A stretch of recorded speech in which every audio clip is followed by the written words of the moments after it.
Hello and welcome to Dragnet Live from OTRGold.com. I'm your host, Austin Bach. Thank you for being here. If this is your first stream, we're here every Monday, Wednesday, and Friday at 7 a.m. That's our new time, 7 a.m. Pacific. Listening to one episode of Dragnet until we have listened to all 310 episodes currently available. What else do I say at the beginning? Today we're listening to episode 274. The title is The Big Dog.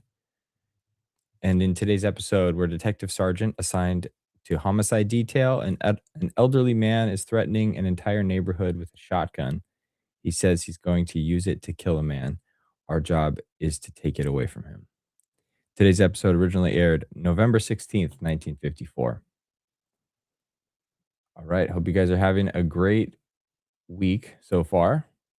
Shout out to everybody in chat. We have Mary heading out to feed her chickens and go to work. She's listening. Thank you. Thank you. Say hi to your chickens. More of you will roll in here, but welcome to the two we have. I'm going to share my screen and get today's show started. Well, actually, let me think. Do I have anything to share? This past week, actually on Tuesday. No, wait, Tuesday was yesterday. On Monday, I got a pair of rollerblades. And within, so I was excited about that. I started, one of the perks of the new job that I started is to give you some money you can put towards.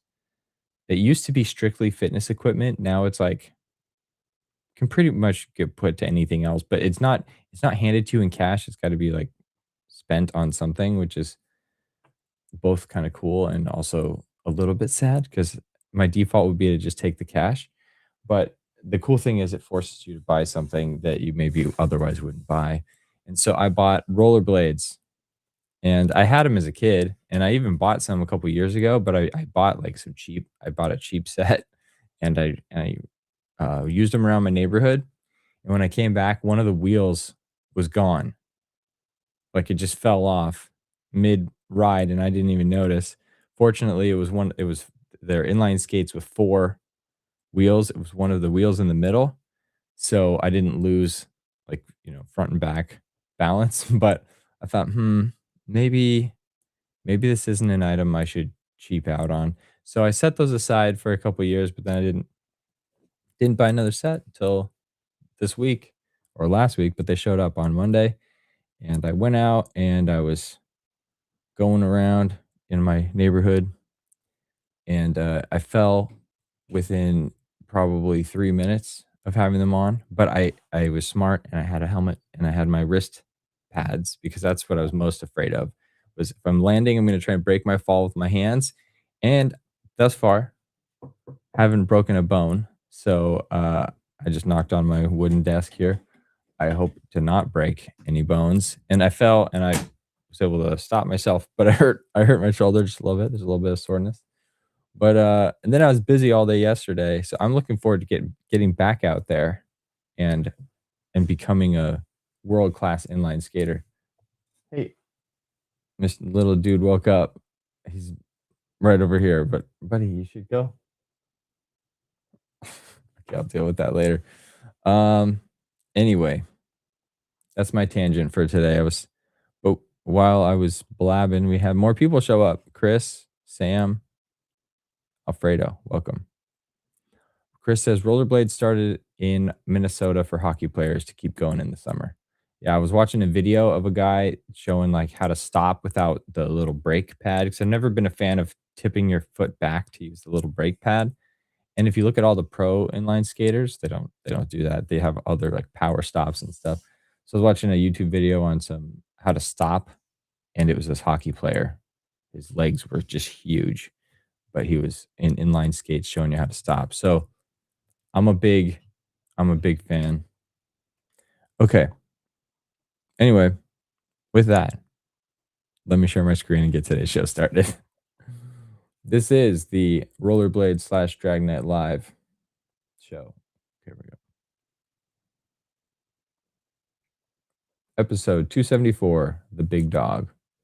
I should also state that if you want Dragnet without all the preamble and the random tangents, we have that on this channel. So just don't go to the live version. That's what you get. You get me. Go to the non-live version, and it's just the show. in playlist format. So anyway, enjoy.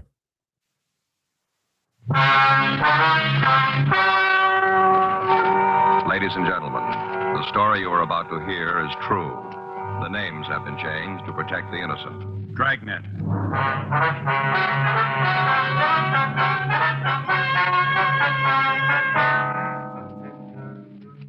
You're a detective sergeant.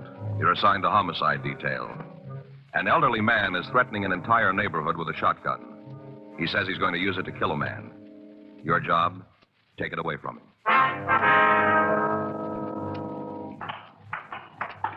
It was Tuesday, June 15th. It was hot in Los Angeles. We were working the day watch out of homicide detail. My partner's Frank Smith. The boss is Captain Lorman. My name's Friday. We're on our way out from the office, and it was 11:46 a.m. when we got to Unit 1F14. The police car standing by. Hi, Joe. Lloyd, what do you got? Take a look at the sign. Yeah. I will not live in the same neighborhood with a dog poisoner. Looks like he painted it himself. And there's we can figure he did. How'd you get the complaint? Came in, see the man. When we got here, the guy was sitting up there with his shotgun. Told us to leave him alone. We figured maybe you'd be a little better equipped to handle it. Well, it might not work out that way, but we'll give it a try. Anything we can do to help out? Just be here. Right. You make a move for a gun, and I'll have to kill you. Want to tell us why you're doing this? My business. Well, that gun makes it ours. You think that if you want to, it doesn't make any difference to me. I didn't ask you out here. Yeah, well, now that we made the trip, don't you figure you ought to tell us? No. Something to do with that sign? Might have, yeah. Well, you better tell us about it. I don't see how it's going to help. You won't know unless you try, will you? All right. I'll tell you what. You come up here by the porch. We'll talk. Make it slow. Don't try to be smart. I can hit both of you with one shot from here. Yeah. Might not kill you, but it'd make you pretty sick. That's good. Hold it right there. Now, just stand still. All right, you want to tell us what this is all about? My dog. Had her 14 years, and somebody killed her. Well, that's not much of a reason to sit out here and threaten everybody who walks by your house, is it? It is for me, Why? but I know that they'll show up. Who will show up? Whoever done it. They'll walk down the street, and when they do, I'm going to get them.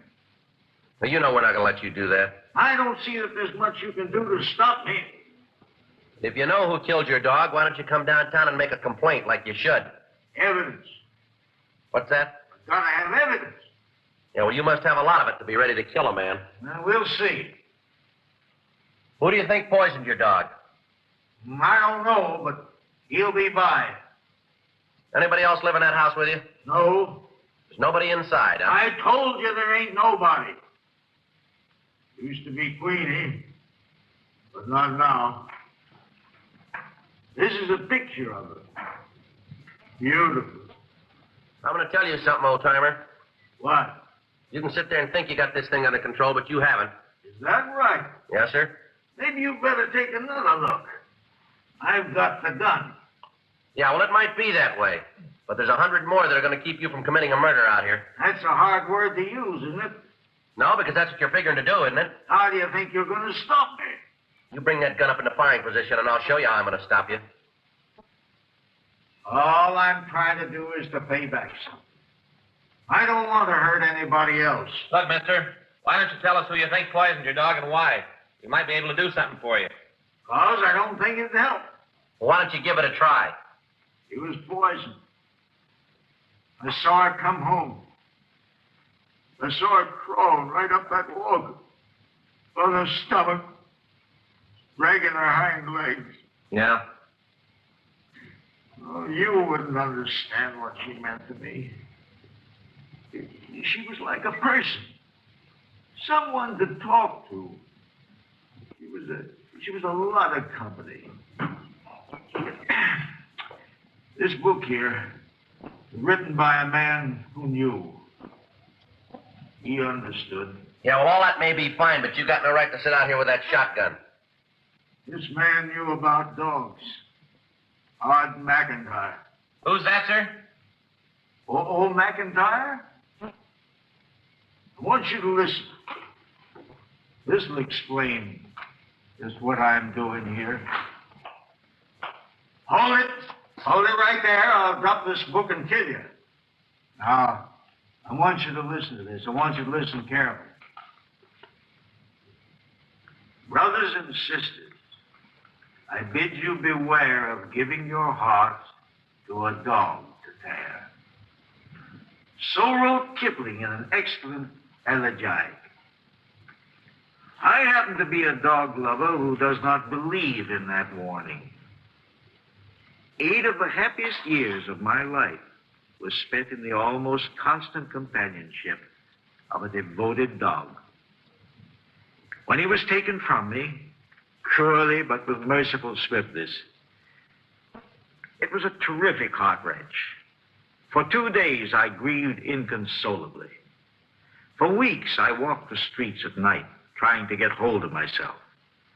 Yet now, when time has dulled the pain, I can truthfully say that the joy and understanding my dog brought into my life more than compensated for the sorrow of his passing. For my dog taught me many things as enduring as the ages. Outside of the divine relationship and the human, I know of no influence so ennobling as our relationship with a dog. My dog's name was Junior. He was a Boston Bulldog, weighing 24 pounds, with a blazing muzzle, white collar, and feet tipped with white. His coat was the glossy brown of an autumn leaf. He had a lovable lopped ear that perked with quizzical abandon. He was full of joyous life and never outgrew his prankishness. I picked him up in a Fifth Avenue dog shop in much the same manner that one buys a trinket. I thought he was cute looking. He was then 4 weeks old and trotted sideways with mock seriousness. I took him home in my overcoat pocket. From that day on, for 8 years, he played a big part in my life. He came to understand me better than most of my human associates did. He knew his time for play and my time for work. He did not trespass. His only illness displayed the heroic courage that characterized him until his death. One evening, his mistress and I came home after the theater, and when we opened the door, we missed his welcoming rush and bark. We found him lying on the floor of the bathroom in a pool of blood. When I bent over him, there was a feeble thump of his tail, as much as to say, "Don't worry." His eyes were glazing, and I knew that he was in a desperate state. We worked over him several hours, and finally, in a wobbly manner, he stood up, walked unsteadily to the bedroom, and picked up his play ball, as if to say, "You see, I'm all right." In a half hour, he had another hemorrhage. With uncanny instinct, he rushed into the tiled bathroom so as not to injure the carpet. Fortunately, he recovered quickly from his attack, and in 2 days seemed as well as ever. Dogs are unerring in reflecting the characters of their masters and mistress. To Junior, I represented the play spirit, the romp and flapdoodle. Well, he was somewhat of a roughneck in his relations with me.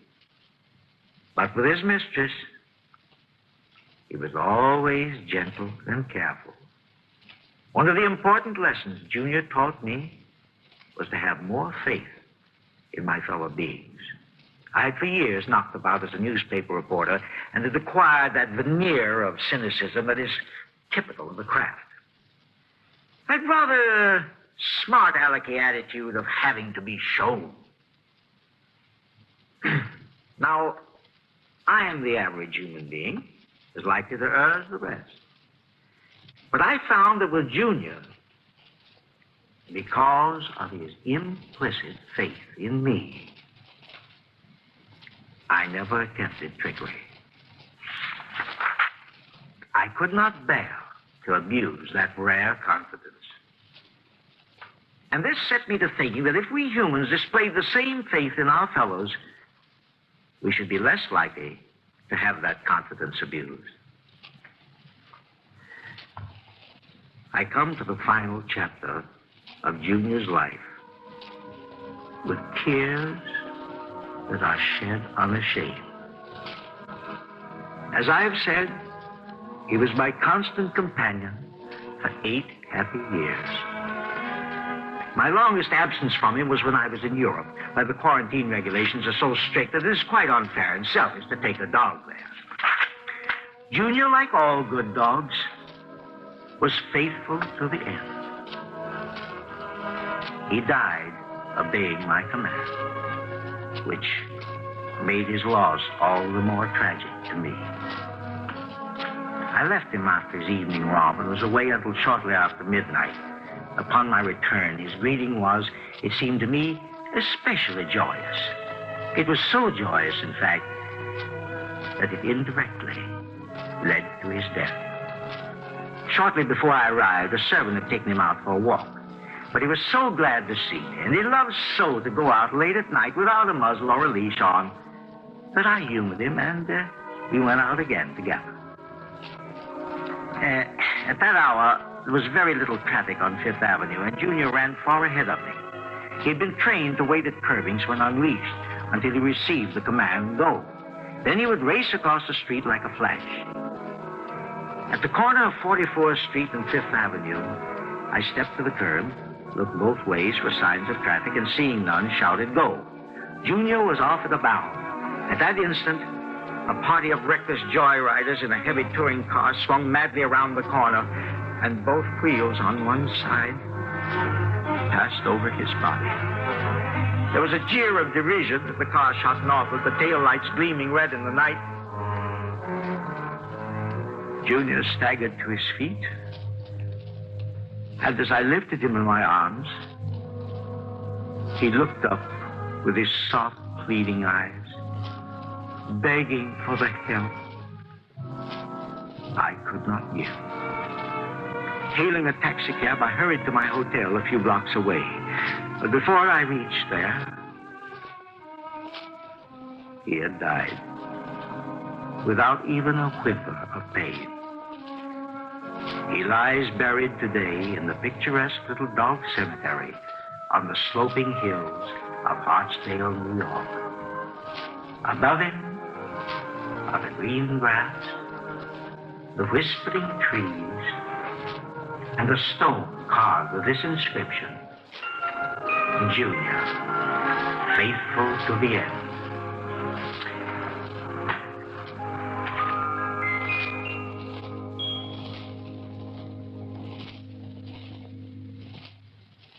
He was a great columnist, old McIntyre.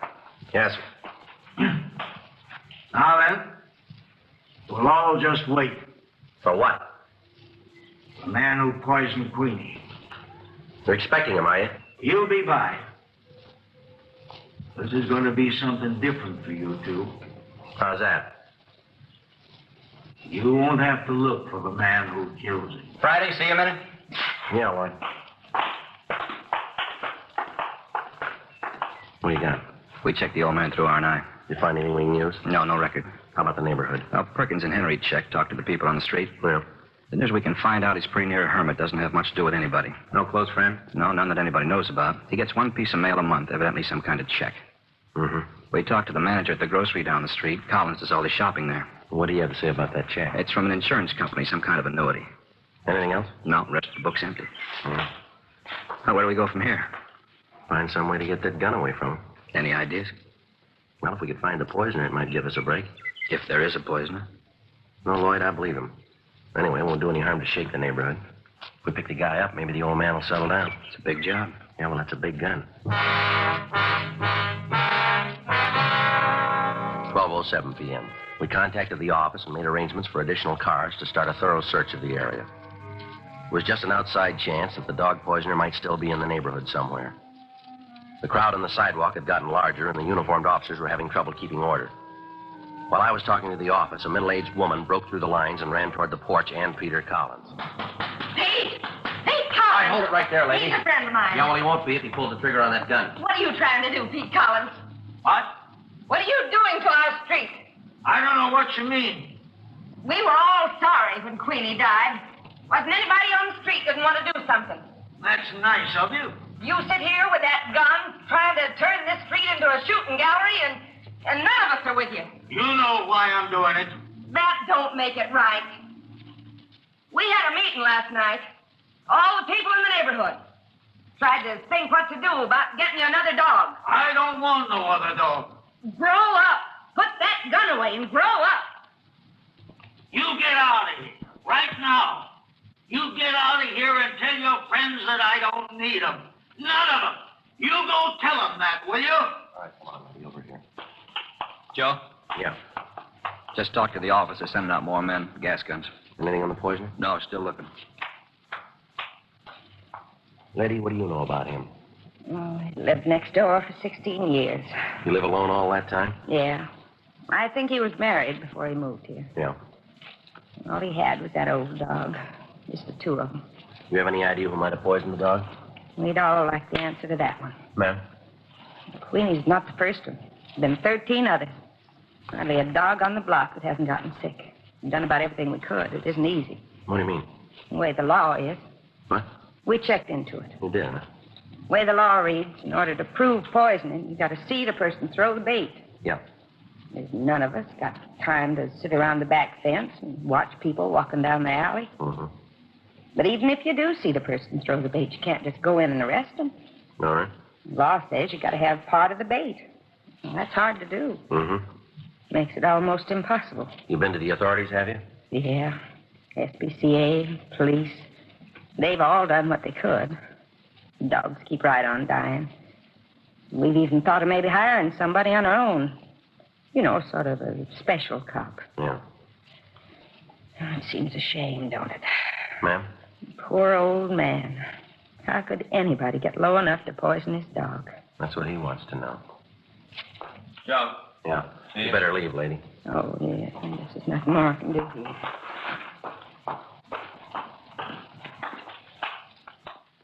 Yeah, what do you got? Well, this man here, his name's Bentley Mocker. Yeah. Uniformed men picked him up in an alley a couple of blocks from here, throwing this over the back fences.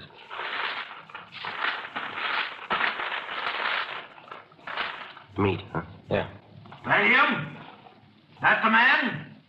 That the man who poisoned Queen? All right, put that gun down, Collins. I'm gonna kill him. How about it, Joe? Collins, put it down. No. Stand clear. Better get these people out of here. Right. What are we going to do? No choice now. Yeah. We gotta shoot him.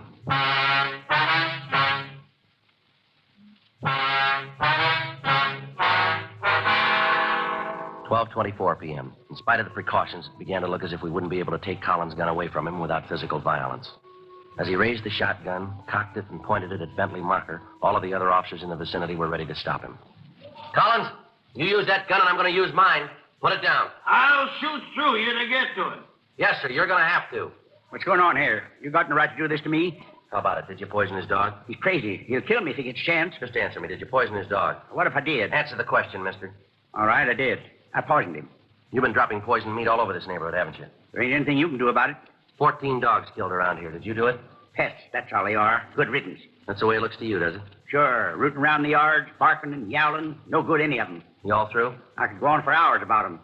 Had my way, I'd get rid of them all. Now, I'm going to tell you something. Those dogs meant a lot to the people who lost them. That old man sitting up there on the porch, to him, that dog was part of his life. What gives you the right to sneak around back alleys and side yards and kill off a pet that belongs to a child or an old man? I don't have to stand around here and listen to you. No, sir, you don't. Lloyd? Yeah, Joe. Take him downtown.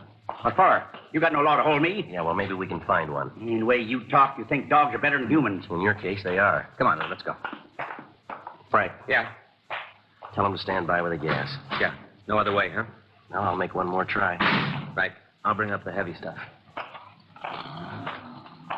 All right, Collins, it's all over now. I'm going to tell you once more. Put that gun down. How did I get one chance at that poisoner? He's gone. He's downtown. Now, this is the last time. Put it down. I don't care anymore. It's up to you. We've done all we can. That man ought to die. Put the gun down. I don't care anymore. I just as soon shoot you. Collins, it's all over. Now put that gun down and we'll take it away from you. Joe. Joe. Yeah. Take a look. What's the kid want here? Well, look. Note pinned to his coat. Policeman, maybe this will help. When will I read it?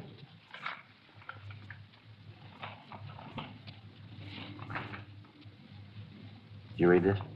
Yeah. Well, we'll give it a try. Collins, there's a boy here who wants to see you. I don't want to talk to anybody. You might want to see him. Who is it? What's your name, son? Davy! Davy. Oh, I know him. It's okay. Let him come up. Not as long as you got that gun. Now, how about it? All right. Break it.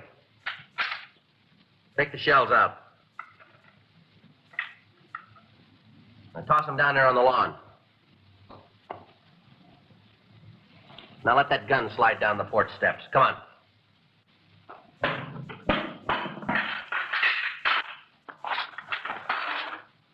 All right, son. Come ahead.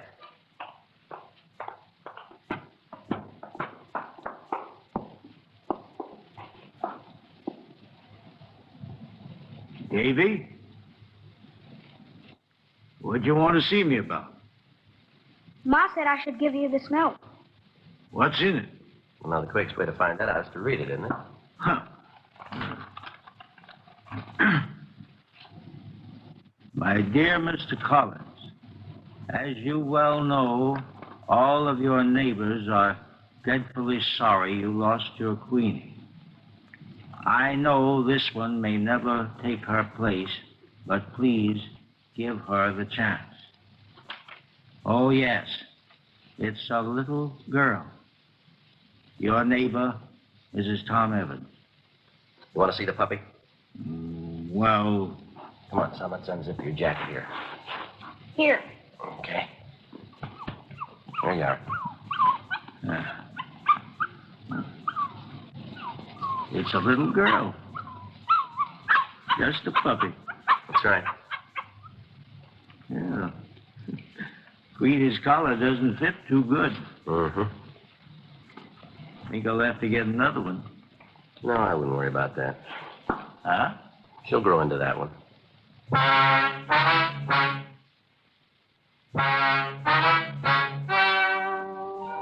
The story you have just heard is true.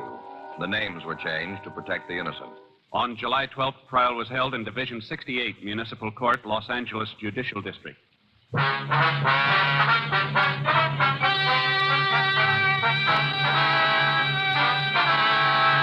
Peter Lawrence Collins pled guilty to violation of Section 417 PC, drawing or exhibiting firearms, 1 count.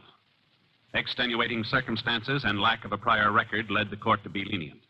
The suspect was placed on probation for a period of 3 years. Bentley Jones Mocker was tried and convicted of Section 596 PC, unauthorized animal poisoning, and received sentence as prescribed by law.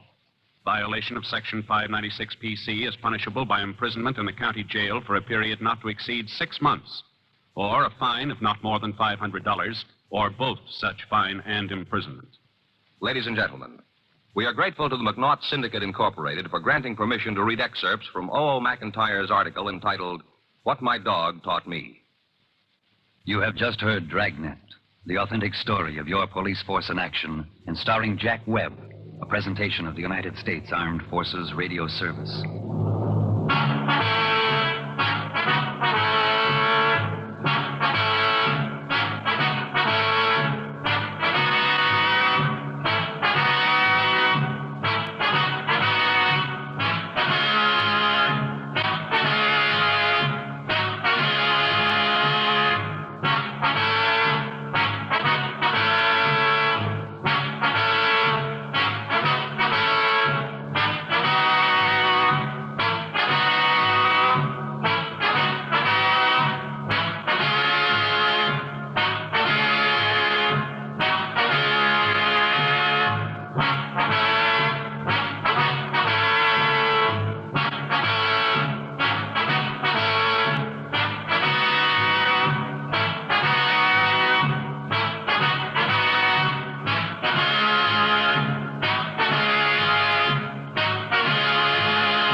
Oh, sorry, guys. I cut it before the NBC chime.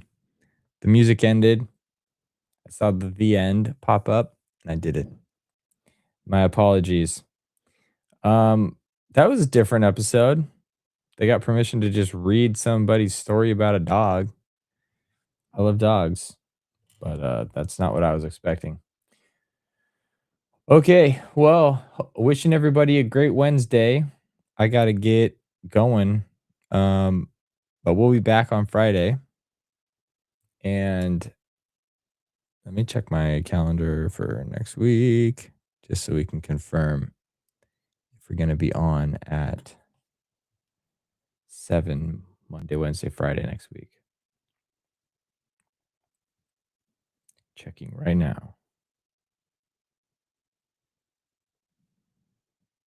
Unless I break my collarbone rollerblading.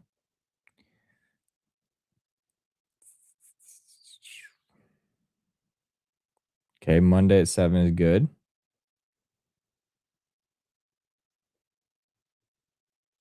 Tuesday at 7 is good. Yeah, okay. We'll be here Monday, Wednesday, Friday next week as well. Great. Cool. Have a great week. Where am I? Gotta get back to the main screen. Have a great week and hope to see you back on Friday. Until then, be safe, be good, be happy. Ciao.